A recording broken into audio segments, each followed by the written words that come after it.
ડીસા નગરપાલિકાના પ્રમુખને હટાવવા ભાજપના ધારાસભ્ય દબાણ કરતા હોવાનો આક્ષેપ, બ્રહ્મ સમાજે આપી આંદોલનની ચીમકી। ડીસા નગરપાલિકામાં ભાજપનો આંતરિક વિવાદ સપાટી પર આવી ગયો છે। ભાજપના ધારાસભ્ય ડીસા નગરપાલિકાના પ્રમુખ સંગીતાબેન દવેને હટાવવા માંગતા હોવાનો બ્રહ્મ સમાજે આક્ષેપ કર્યો છે, જેને લઈને ડીસાની પંચ પરગણા બ્રહ્મ સમાજની વાડીમાં જિલ્લાના બ્રહ્મ સમાજના આગેવાનો એકઠા થયા હતા। બ્રહ્મ સમાજના આગેવાનોએ આક્ષેપ કર્યો કે ડીસા નગરપાલિકાના મહિલા પ્રમુખ સંગીતાબેન દવેને પ્રમુખ પદ પરથી રાજીનામું આપવા માટે દબાણ કરાઈ રહ્યું છે। ડીસાના ધારાસભ્ય પ્રવીણ માળી પક્ષમાં ખોટી રજૂઆતો કરી સંગીતાબેનને પ્રમુખ પદેથી હટાવવાની કોશિશ કરી રહ્યા હોવાનું જણાવ્યું।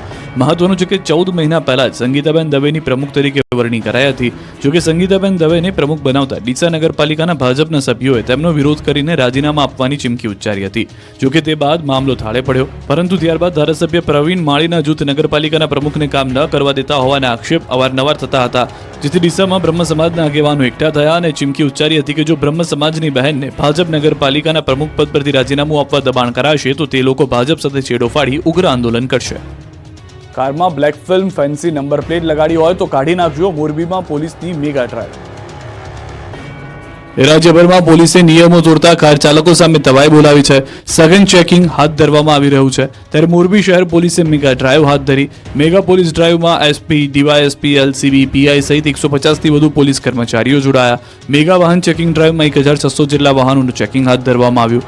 Black film, fancy number plate, licence વગરના વાહન ચાલકો સામે કાર્યવાહી કરાઈ। 89 વાહનો ડિટેન કરાયા। 250 વાહન ચાલકોને મેમો, 36 વાહન ચાલકો વિરુદ્ધ કેસ, નંબર પ્લેટ વગર, ફેન્સી નંબર પ્લેટ, તૂટેલી નંબર પ્લેટના 80 કેસ, ડ્રિંક એન્ડ ડ્રાઈવનો 1 કેસ કરાયો। કુલ 1,18,000નો દંડ વસૂલાયો। અમદાવાદમાં ફ્લાઇટને બર્ડ હિટનું જોખમને રોકવા એરપોર્ટ પર ખાસ અવાજ કરતું ડિવાઇસ મુકાયું।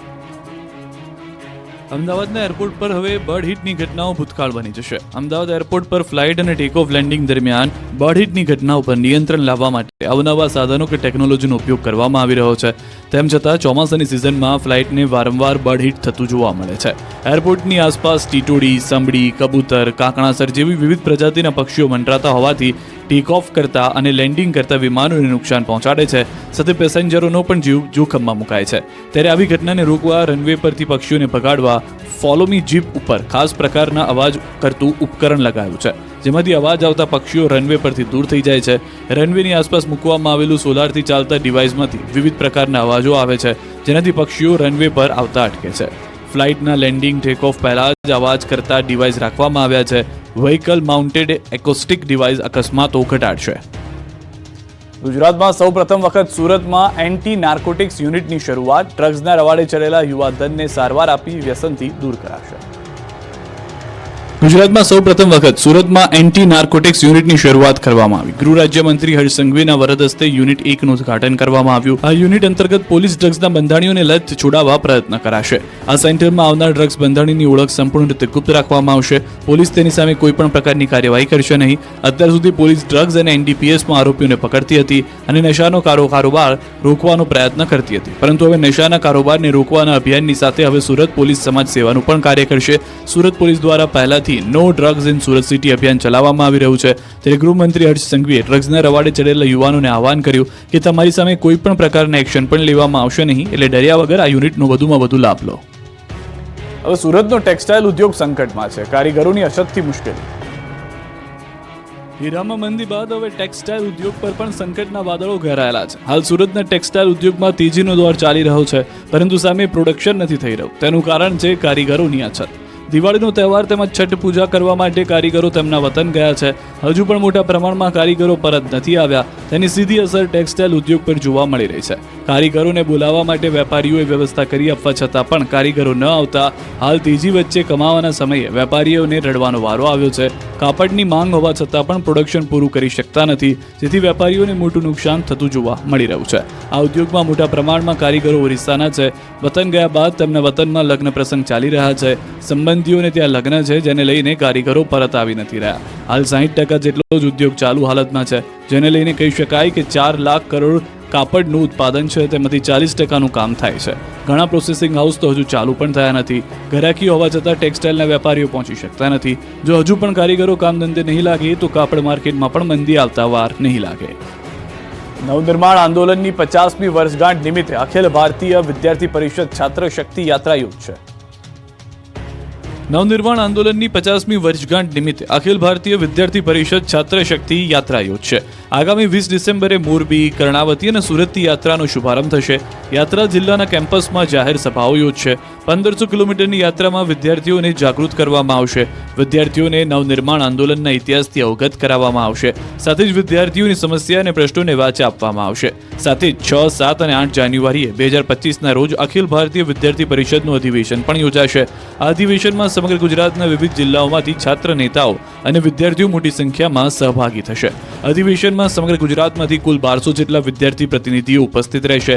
આ અધિવેશન છાત્ર શક્તિને ધગધગતી રાખવા અને ભારતીય શિક્ષણને ઉચ્ચતમ કક્ષાએ પહોંચાડવા માટે આ અધિવેશન માઇલસ્ટોન તરીકે પ્રસ્થાપિત થશે.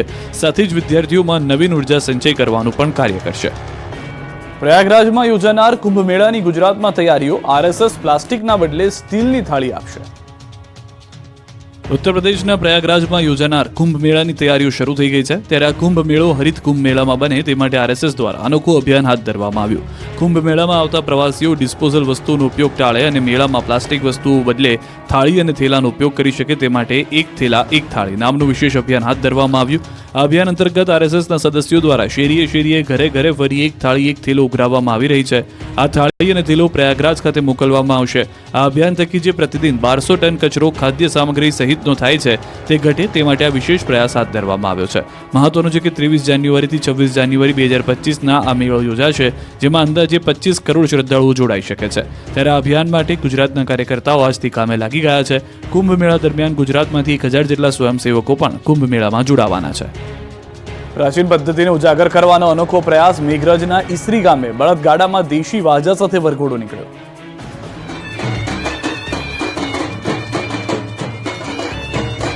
ગુજરાતમાં લગ્નસરાની સિઝન ચાલી રહી છે. હવે પ્લેનમાં, હેલિકોપ્ટરમાં અને મોંઘીદાટ ગાડીઓમાં જાન આવે.